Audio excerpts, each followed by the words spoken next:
Okay, so last time जैसे हमने कहा था कि हम एम्प्लॉय डेटाबेस के पर्सपेक्टिव से जो है वो डिस्कस कर रहे थे, if we are only considering a single factor which is gender, so that mean we are talking about one way analysis, क्योंकि हम एक फैक्टर को कंसिडर कर रहे हैं। ओके, और इस वन वे एनालिसिस को ग्राफिकली रिप्रेजेंट करने के लिए जो हमने टूल्स डिस्कस किए थे, which is bar chart, you can से सिंपल बार चार्ट और पाई चार्ट, ठीक है, और either you can just calculate the percentages.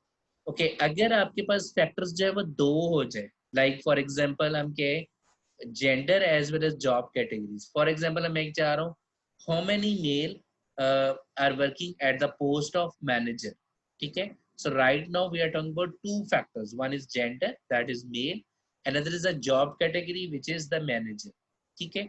सो जब आपके पास दो फैक्टर्स आ जाएंगे, it mean we are talking about two way table. इसी तरीके से अगर तीन फैक्टर्स आ जाएंगे तो we are talking about three way table, so you can move up to N way tables. Okay, so two way और मोर देन टू वे अगर आपके पास आ जाता है टेबल्स, तो उसके लिए हम क्या अप्लाई कर सकते हैं, मल्टीपल बार चार्ट, या जिसको हम ग्रुप बार चार्ट कहते हैं। Another one is a component bar chart, जिसको हम स्टैक बार चार्ट भी कहते हैं। सो ग्राफिकली हम उनको इस तरीके से एनालाइज कर सकते हैं, ठीक है जी। But practically speaking I would recommend never go more than three way, ठीक है। अगर बहुत ज्यादा आपको है तो आप तीन थ्री वे तक जाओ, otherwise mainly I would recommend go up to maximum two way तक, क्योंकि जैसे आप थ्री वे या मोर देन थ्री वे जाते हो तो ग्राफ को देखना और उसको एनालाइज करना थोड़ा मुश्किल होता चला जाता है, मीन उसको रीड आउट करना थोड़ा मुश्किल हो जाता है, जिसकी वजह से वो प्रॉब्लम क्रिएट कर सकता है, ठीक है। सो फिलहाल जो है वो लाइक जैसे हम लास्ट टाइम जो है वो आर का कोड डिस्कस कर रहे थे, आज जो है वो हम एम्प्लॉय डेटाबेस को जो है वो एनालाइज करेंगे। लास्ट टाइम हमने डेटाबेस क्रिएट करना आर के अंदर सीखा था, और हमने जो है वो डिफरेंट क्वेश्चंस को आंसर करने की कोशिश की थी। आज हम एक्चुअल जो डेटा सेट हमारे पास एम्प्लॉय डेटा सेट है उसको जो है वो एनालाइज करने की कोशिश करेंगे, और हम one way table, to way table, और देन वन वे टेबल से बार चार्ट, पाई चार्ट, जो भी उसके रेलिवेंट चार्ट्स हैं या मेथड्स हैं उनको हम डेवलप करने की कोशिश करेंगे। So if you want to open, kindly open the R and then employ database को ओपन कर लीजिएगा। सो सबसे पहले तो अब हम जो नई चीज डिस्कस करने के लिए जा रहे हैं वो हम ये देखना चाह रहे हैं कि आपके पास जो मैंने फाइल आपको भिजवाई है, दैट इज अ, अगर आप उसकी एक्सटेंशन देखो, वो देखने में तो एक्सेल की फाइल लग रही है, but that is a CSV file, comma separated file, ठीक है, CSV mean comma separated file. So हमने इस फाइल को जब रीड करना है तो आर के अंदर जो रीड करने के हमारे पास डिफरेंट तरीके कार हैं। एक तरीके कार तो ये जो मैं यूज कर रहा हूँ, आई लाइक दिस मेथड, जिसमें हम क्या करेंगे कि मैं क्या करूँ जी, रीड डॉट CSV, ठीक है, दैट इज अ फंक्शन। अगर आपने CSV फाइल को रीड करना है, उसके अंदर मैं लिख रहा हूँ फाइल डॉट चूज और ब्रैकेट स्टार्ट ब्रैकेट क्लोज। इसका क्या मतलब है, दिस इज अ फंक्शन, वो हमें कहते हैं, मैं आर को ये कह रहा हूँ कि वो मुझे ऑप्शन दे के मैंने कौन सी फाइल को जो है वो रीड करना, ठीक है। ये बिल्कुल ये वाला फंक्शन क्या करेगा, बिल्कुल जिस तरीके से जैसे आप नॉर्मली माइक्रोसॉफ्ट ऑफिस में जाते हो या कोई भी और फाइल ओपन करते हो, जब आप करते हो फाइल ओपन, तो वो आपको एक डायलॉग बॉक्स ओपन कर देता है और आपसे पूछता है कि ओके फाइल कहाँ पे पड़ी हुई है और जिस फाइल को आपने ओपन करना है। सो फाइल टू डॉट चूज जो फंक्शन है वो एग्जैक्टली वही काम करेगा, ठीक है। कॉमा डाल के मैं लिख रहा हूँ header is equal to true. So true make sure कि वो कैपिटल लेटर में लिखना है। So header is equal to true का मतलब ये है कि जो फर्स्ट रो है आपके डाटा सेट की, उसको वो एज अ हेडिंग्स कंसिडर करें, मीन ईच रो की, सॉरी ईच कॉलम की जो सबसे टॉप वाली वैल्यू है उसको वो उसका नाम कंसिडर करेगा, mean as a variable heading consider करें, ठीक है। सो अब मैं क्या कर रहा हूँ, इस पूरे के पूरे फंक्शन को मैं इक्वल कर रहा हूँ, remember this is a assignment operator. So मैं इसको इक्वल करके उस सारे के सारे डाटा सेट को मैं स्टोर करवा रहा हूँ अपने एक वेरिएबल में which is called as the employee data. So अगर मैं इस वाली रो को जो है वो रन करूँ, okay, if I am clicking at the start of this code and then press enter, sorry press run, so जैसे आप रन करें ये देखिए हमारे पास डायलॉग बॉक्स ओपन हो गया, तो अब वो मेरे से पूछ रहा है कि वो फाइल कहाँ पे पड़ी हुई है। सो मेरे पास जो वो फाइल है वो जो है वो मैं उसको ओपन कर रहा हूँ जी। Let me share with you the screen. So this is the file वो जहाँ पे पड़ी हुई है। So this is a employee database. So मैं उस फाइल पे क्लिक कर रहा हूँ एंड ओपन। ओके, सो अब हुआ क्या है, हमें कुछ नजर नहीं आया। उसने क्या किया है, उसने जो फाइल है, जो डेटा सेट है, वो सारे का सारा किस में स्टोर करवा दिया, एम्प्लॉय डेटा, राइट। यही चीज आप एक और तरीके से भी कर सकते हो, लाइक जैसे ये मैंने नीचे वाली एक लाइन लिखी हुई है, मैंने उसको कमेंट किया हुआ था। सो अगर आपके पास जो डेटा सेट है वो सेम उस फोल्डर के अंदर पड़ा हुआ है जहां पे आपने ये प्रोजेक्ट क्रिएट किया हुआ है, तो फिर आप ये वाली कमांड भी इस्तेमाल कर सकते हो। मीन वो डायरेक्टली रीड कर लेगा उस फाइल के नाम से। But I like the first command कि वो एवरी टाइम मेरे से पूछे, पॉपअप कर दे एक मेन्यू को और मेरे से वो पूछे वो फाइल कहाँ पे पड़ी। सो इस वक्त जो इम्प्लॉयड डेटा है वो सारे के सारे इस वेरिएबल के अंदर स्टोर है। तो सबसे पहला काम मैं ये करना चाह रहा हूँ, मैं अपने उस डेटा सेट को देखना चाहता हूँ। ठीक है, तो हमारे पास एक फंक्शन है which is called as view, and remember that इस व्यू का जो फर्स्ट वी लेटर है दैट इज अ कैपिटल।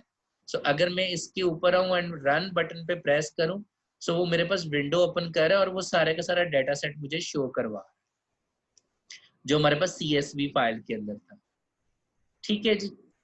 और इसको देखने का एक और जो शॉर्ट मेथड है वो ये भी है कि instead of watching seeing all the data set, हम देखना चाहते हैं सिर्फ और सिर्फ फर्स्ट 6 रोज।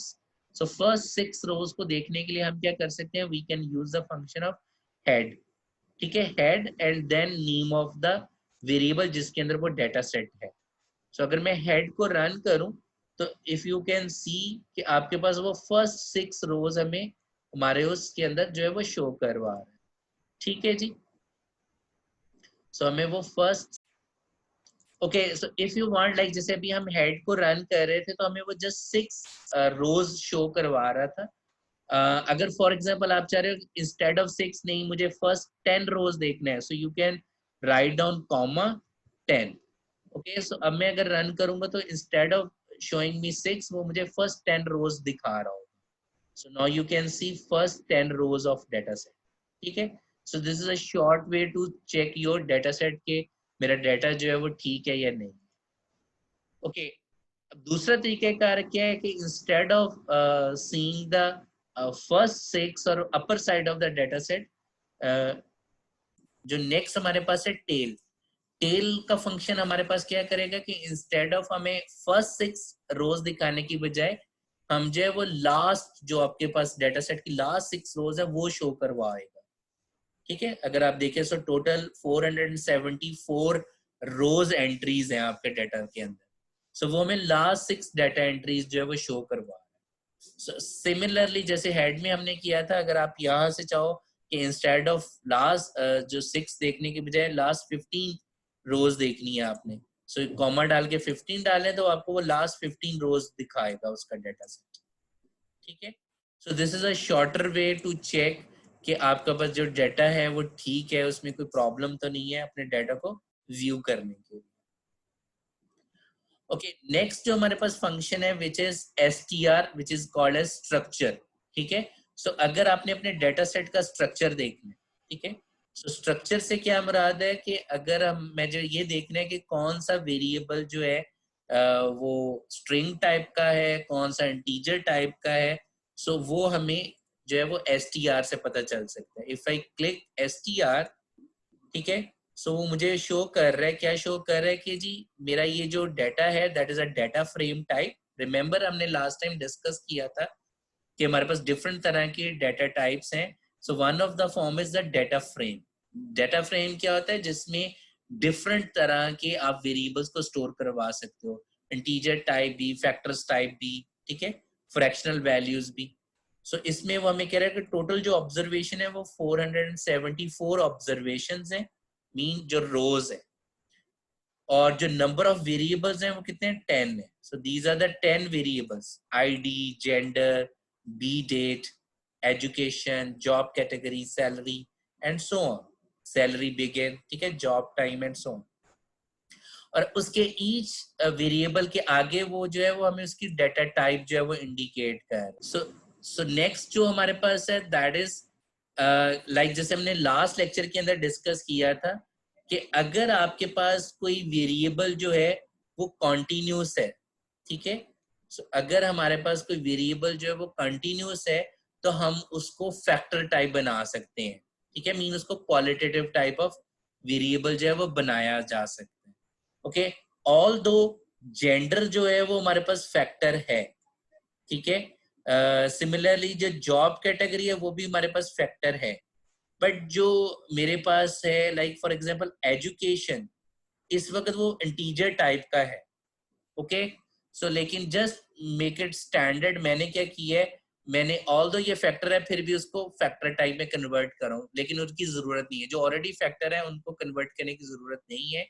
बट अगर कोई इंटीजर है और आप उसको फैक्टर बनाना चाहो, फॉर एग्जाम्पल जैसे एजुकेशन जो वेरिएबल है वो इंटीजर टाइप का है, बट मैं चाह रहा हूँ ये फैक्टर के तौर पे मैं इस्तेमाल करूंगा। मीन इसका मतलब ये है कि मैं एजुकेशन की एवरेज नहीं निकालना चाहता, मैं ये देखना चाहता हूँ कि 14 ईयर ऑफ एजुकेशन को मैं एज अ फैक्टर कंसिडर करूंगा, as a you can say as a categorical variable या एज अ स्ट्रिंग टाइप इस्तेमाल करना चाहूंगा, ठीक है। इसलिए हम उस इंटीजर टाइप वेरिएबल को या क्वांटिटेटिव टाइप ऑफ वेरिएबल को जो है वो फैक्टर के अंदर कन्वर्ट कर सकते हैं। सो किसी भी इंटीजर टाइप वेरिएबल को फैक्टर के अंदर कन्वर्ट करने के लिए, मीन स्ट्रिंग के अंदर कन्वर्ट करने का तरीकेकार क्या होगा, हम क्या करेंगे कि सबसे पहले जो है मैं लिख रहा हूं जी एज डॉट फैक्टर। सो ये फंक्शन क्या करेगा, आपकी उस इंटीजर टाइप वेरिएबल को फैक्टर के अंदर कन्वर्ट करेगा। Okay, bracket start. अब हम क्या कर रहे हैं, अब हमने वो कॉलम बताना है कि कौन सा कॉलम, लाइक जैसे मैं यहाँ पे कर रहा हूँ एम्प्लॉय, ठीक है जी, एम्प्लॉय डेटा, ठीक है, डॉलर साइन, तो वो मुझे सारे की सारी लिस्ट शो करवा रहा है कि जो कॉलम नेम्स थे।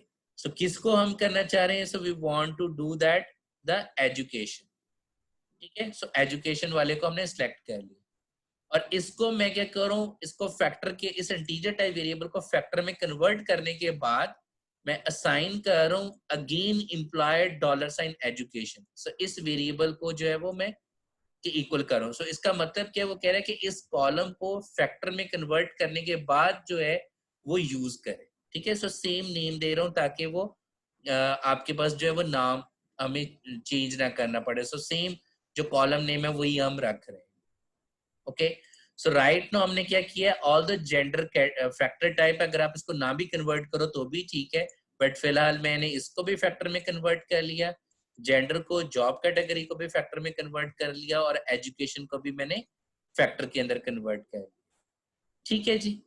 और एट द एंड अगर हम जो है वो जेंडर की जो है वो अगर टाइप भी देखें, मीन क्लास, तो वो हमें इंडिकेट भी करे कि इट्स अ फैक्टर टाइप, ठीक है। So now you can check, क्योंकि हमने इनको फैक्टर्स के अंदर कन्वर्ट कर लिया है, तो अब ये तीनों के तीनों जो वेरिएबल्स हैं वो फैक्टर टाइप वेरिएबल।